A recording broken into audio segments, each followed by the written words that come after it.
Hello students, आज हम कक्षा 9वीं भूमिति के पाठ 6 वृत्त में दूसरा प्रमेय जीवालंबता प्रमेय का विलोम देखने जा रहे हैं, जो बहुत ही महत्वपूर्ण है।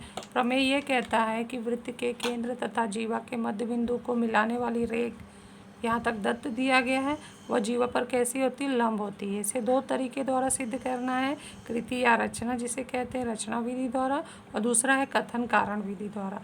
रचना विधि द्वारा झट से उसका रिजल्ट आ जाता है और हम आसानी से प्रमेय को समझ लेते हैं।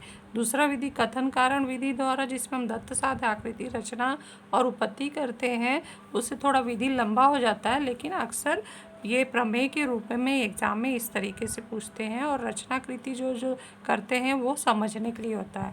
तो इस कथन को हम पहले रचना द्वारा समझ लेते हैं कि क्या रिजल्ट आता है। तो हम सबसे पहले 3 सेंटीमीटर त्रिज्या लेकर एक वृत्त खींच लेंगे, केंद्र का नाम O देंगे, 5 सेंटीमीटर की जीवा AB खींचेंगे स्केल की सहायता से। जैसे कि मैं स्केल रखकर खींचकर बता रही हूँ कि ये 5 सेंटीमीटर का हमारा ये जीवा AB खींच लिया है। उसके बाद 5 का आधा, अर्थात हमें क्या दिया गया है? वृत्त का केंद्र दिया है, मध्य बिंदु दिया है, किसका? जीवा का। तो जीवा जब आप लोग खींच लेते हैं 5 का, तो उसका मध्य बिंदु प्राप्त करने के लिए 5 को आधा करना होगा। तो 5 का आधा 2.5 होता है, तो 2.5 पे मैंने निशान लगा दिया स्केल से नाप के। तो ये हो गया, इस P बिंदु हो गया जीवा AB का मध्य बिंदु। तो हमें मध्य बिंदु भी दिया और केंद्र भी दिया है, और बोला गया है कि इन दोनों को जब मिलाते हैं तो मिलाने वाली रेख स्केल से मिला देना है। मिलाने वाली रेख जीवा पर सदैव लंब होती है। तो जीवा पर सदैव ये लंब होती है, मतलब जो मैं रेख OP बनाई हूँ वो जीवा पर लंब है या नहीं। तो ये चांदा रख कर मैं देख रही हूँ, चांदा यहाँ रख के देख रही हूँ, तो एग्जैक्ट यहाँ पे कोण OP भी 90 अंश आया है और कोण OPA भी 90 अंश आया है, मतलब ये आ चुका है। तो ये हम नीचे लिखेंगे कि माप कोण OPB बराबर है 90 अंश और माप कोण OPA बराबर है 90 अंश।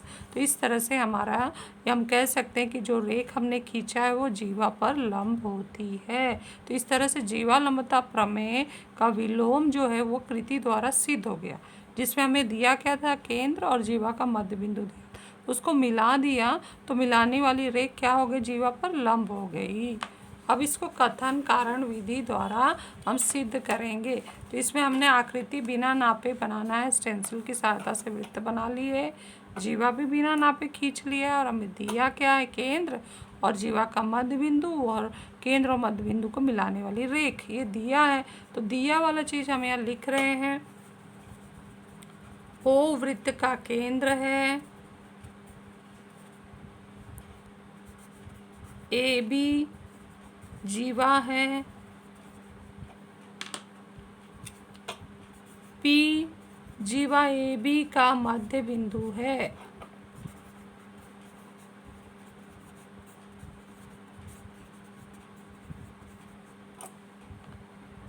तो मिला दिया जो रेख वो क्या हो जाएगी? OP लंब हो जाएगी जीवा AB पर। ये हमारा बन गया लास्ट लाइन साध्य का, कथन का। अब रचना क्या करना है हमें?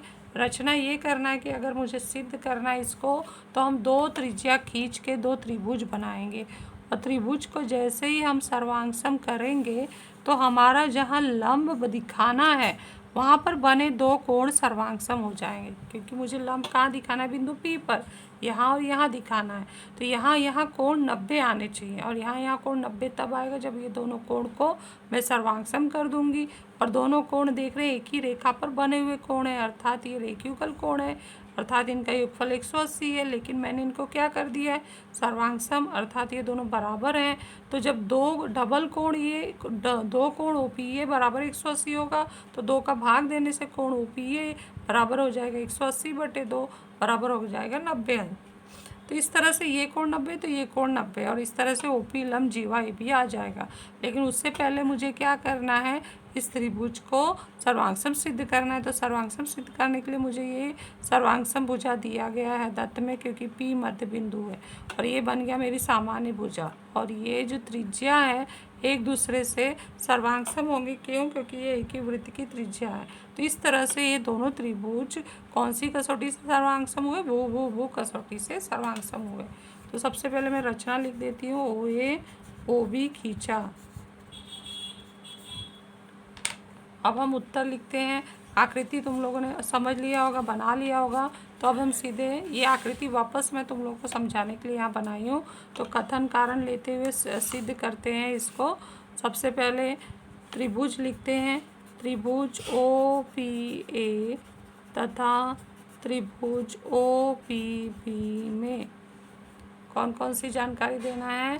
पहले मैं क्या लिखूँगी, AP सर्वांगसम है, PB कारण लिखना है दत्त, दत्त में मध्य बिंदु दिया गया है। उसके बाद दूसरा हम लिख रहे हैं OP सर्वांगसम है, OP कारण आएगा सामान्य भुजा।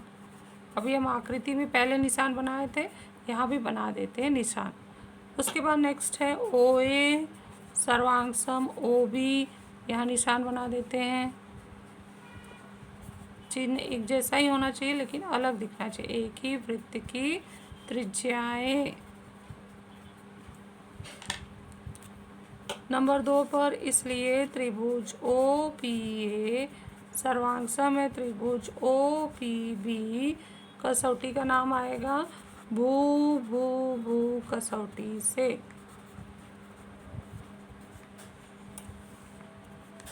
ये से लाइन खींचो ताकि पता चले किसका कारण क्या है। अब इसके बाद क्या करेंगे, हम सीधे वो कोण लेंगे जहाँ पे 90 बताना है। तो ये दोनों कोण संगत कोण है इस त्रिभुज के, जो सर्वांगसम हो जाएंगे। इसलिए कोण OPA सर्वांगसम कोण OPB।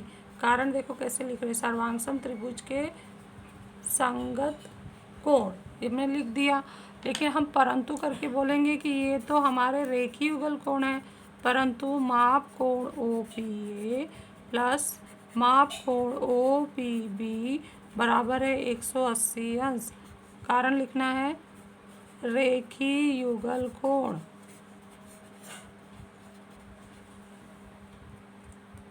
अब नेक्स्ट पेज पे हम लिखते हैं, यहाँ पर हम क्या करेंगे, ये OPA सर्वांगसम OPA है तो ये OPA OPB बराबर हो जाएगा। तो OPA लिखूँगी, OPB की जगह पे वापस OPA डाल दूँगी। तो यहाँ पर हम लिख रहे हैं नंबर 5 में, इसलिए माप कोण OPA प्लस माप कोण OPA बराबर 180 अंश। कारण हो जाएगा 3 और 4 से, 3 में मैंने बराबर की हूँ और 4 में टोटल किया गया है। तो 2 माप कोण OPA बराबर है 180 अंश।